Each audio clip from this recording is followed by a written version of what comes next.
Hello, America. I'm Mark Levin, and this is Life, Liberty, and Levin Saturday. Welcome.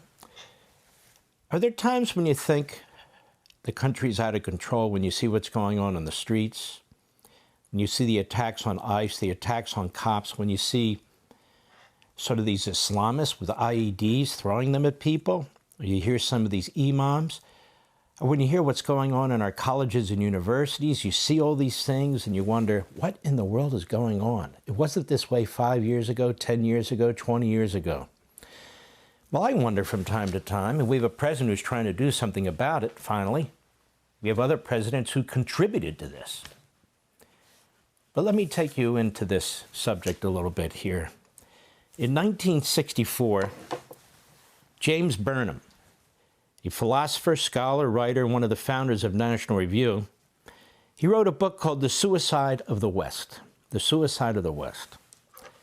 He saw over 60 years ago that the parts of the world where Western values existed, undergirded by Judeo-Christian principles, the Enlightenment, well, they were shrinking.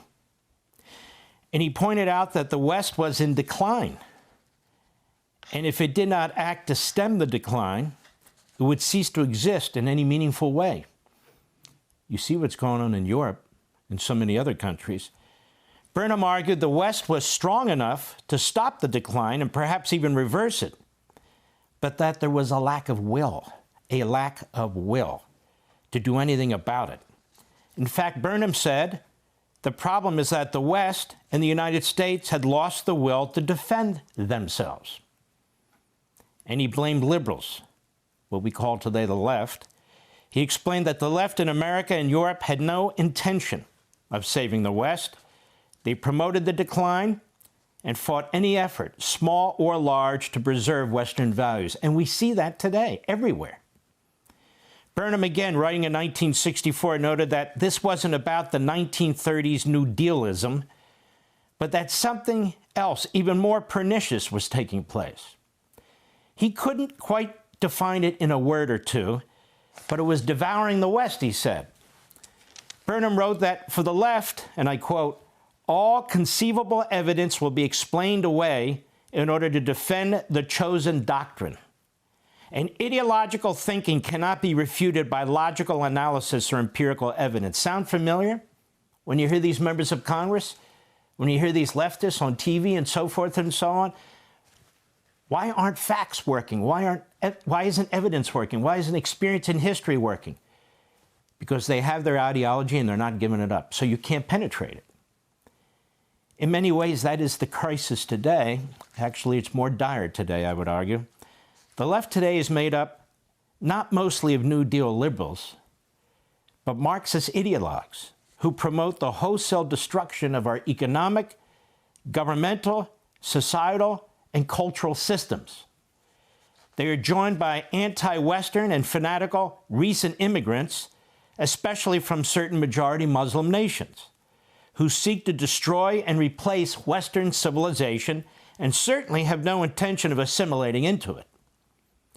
And today there's yet a third group who reject what I call Americanism, the woke Reich, neo-fascists, who are no more committed or loyal to Western values as the Marxists and the Islamists, but they wrap their ideology in nationalistic propaganda and they tear down society in the name of defending it.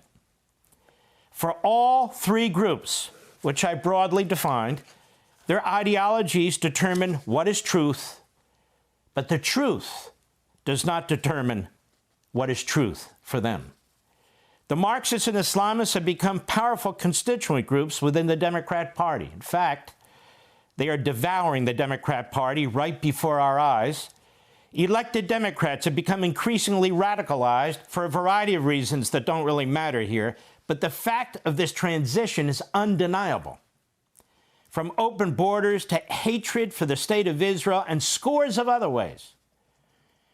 However, for the woke Reich, their numbers are much smaller, although their voices are very loud, and they are magnified in part by a Democrat Party-aligned media that uses the woke right agitators and provocateurs as representative of conservatives and Republicans. For their purpose, the media, they hope, is to delegitimize conservatives and Republicans in service to the Marxists and the Islamists and overall the Democrat Party. President Trump, Republicans, conservatives, and MAGA have not embraced the woke right, and in fact, the president has banished them. And every poll has showed Republicans and MAGA and conservatives stand with the president against the woke right. But Marxist Islamists and the woke right have made common cause in several ways. For example, they reject the United States as the world's only superpower. They attack our economic system and governing institutions to create disaffection. They fictionalize our history to plant the seeds of alienation and revolution.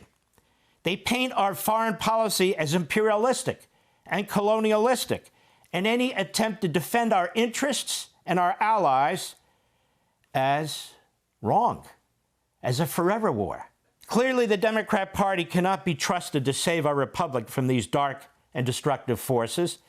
It is the political party that is literally occupied by two of these ideological movements, and worse, it has moved rapidly from being occupied to full participation, and indeed the elevation and promotion of them.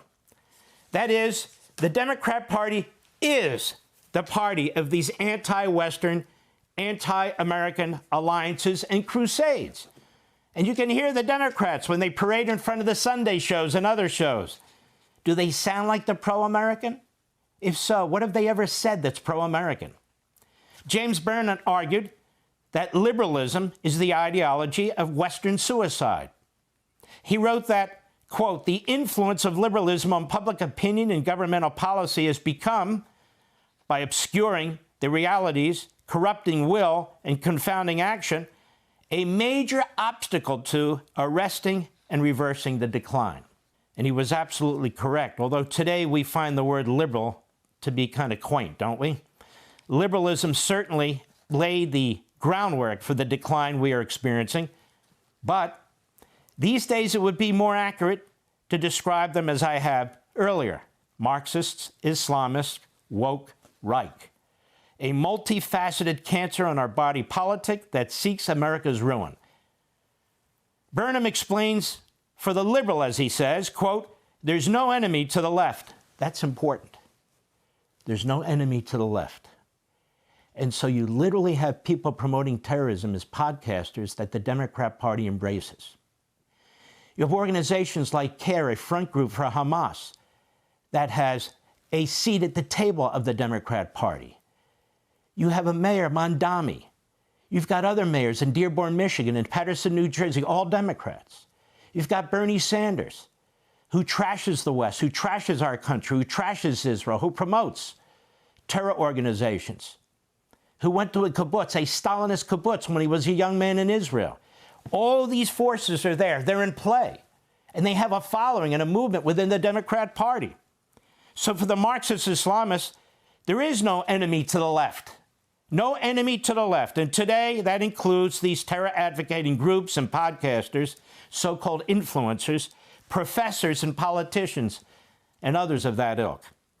For these movements, now including the woke right, it means undermining our foreign policy so we're no longer the world's only superpower. Burnham explained that, quote, the United States is both offspring and organic part of Western civilization. And after World War II, it became the unquestioned leader of the West. Strategically, this meant that a Western loss, retreat, or weakening anywhere in the world means a weakening of the basic position of the United States in relation to the world strategic equilibrium. There's always a void. Somebody's going to fill it. Who's going to fill it? Britain? France? Germany? Canada? Australia? No. China, Russia, and their ilk. And so you see right now, these three movements of which I speak are furious about our war with Iran. They demand the impeachment of the president and the Secretary of War. They demand disengagement immediately. They lie about Iran's nuclear threat. They care not at all about Iran's track record on terrorism, slaughter, mayhem. America is the aggressor, you see, President Trump is a dictator who is violating the Constitution and committing war crimes, they claim. Israel and Netanyahu and the Jews dragged us into this war, and so forth and so on. From the Marxist, Islamist, woke right. And we're to abandon the rest of the planet to communist regimes, Islamist regimes, accept the inevitable. That is the end of Western civilization, certainly the end of Western dominance.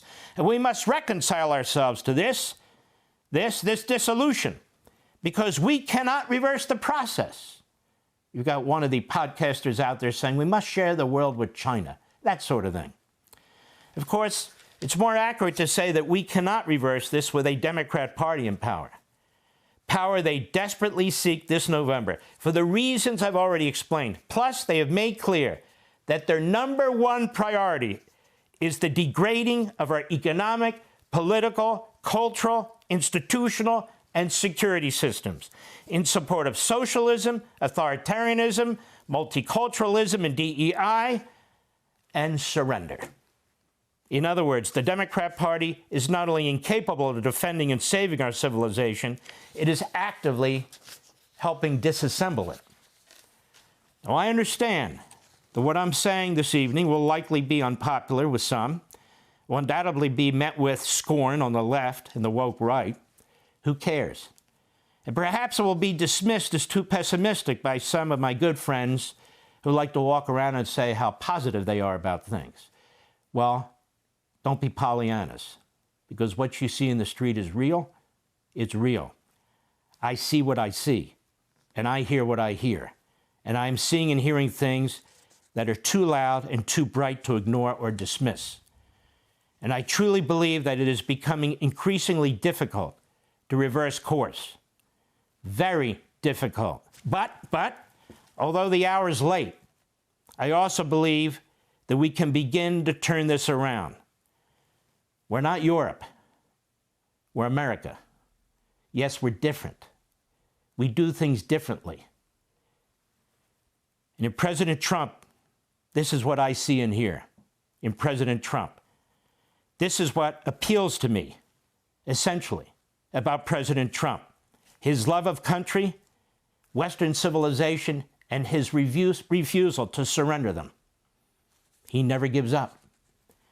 Those who hate our president don't hate him for his tweets. They hate him because of his extraordinary efforts and his will to stop the decline imposed on us by Obama and Biden and congressional Democrats and so many others, as well as their media and academic institutions. He's digging into the culture, trying to reverse course. He's championing patriotism, Americanism, constitutionalism. He has reversed, or is trying to reverse, decades of cultural rot and anti-Western hara-kiri. He promotes faith and family and freedom. He rejects isolationism and the abandonment of America's rightful place in the world. The president is keenly aware that our heroes, our founders, our symbols must be honored, not graffitied, not turned down, and they have a rightful place and that should be restored. His agenda and policies are directed at strengthening America, whether promoting energy independence, law enforcement, our military, or nominating constitutionalists to the federal bench, in so many other ways. The Democrat Party tried by every means possible to keep him from the presidency 3 times, but they failed. And now they speak of impeachment and the 25th Amendment and insist by one means or another they will force him from office despite his landslide election if they take the House of Representatives and or the Senate in November. Force him from office for what? Well, they have a litany of falsehoods. War crimes, an illegal and unconstitutional war, for bombing a hospital, for whatever they fill in the blank. Because remember what I said, this is the party of the Marxists and the Islamists, and their goal is to destroy this civilization and replace it with another. This is a battle that is much greater than most people realize. The suicide of the West versus saving the West. The suicide of our country, America, versus saving America. Look around you. You see what's taking place. You see the culture. You see certain people are afraid to walk down the streets, to wear their kippas or their Star Davids. Other people are afraid as well. You see what illegal aliens are doing to the citizenry. And you see the Democrat Party trying to protect all of them. In fact, the Democrat Party trying to bring more of these people into the country to destroy the nature of citizenship. And they hope to increase their power in their voting bloc. But they're destroying American society. They're destroying Western culture. In the end, it's up to we, the people. Do we have the will, as Burnham said, which has been lost throughout Europe? It's been lost in Canada. It's been lost in Australia, which has been lost throughout the world. Do we still have the will or not? But we are Americans, as I said. We're different. And I believe we absolutely do have the will. But in fact, future generations will know, one way or another, whether we had the will or we surrender to this. I'll be right back. Be sure to like and subscribe for all the Fox News latest on YouTube and catch full shows streaming now on Fox One.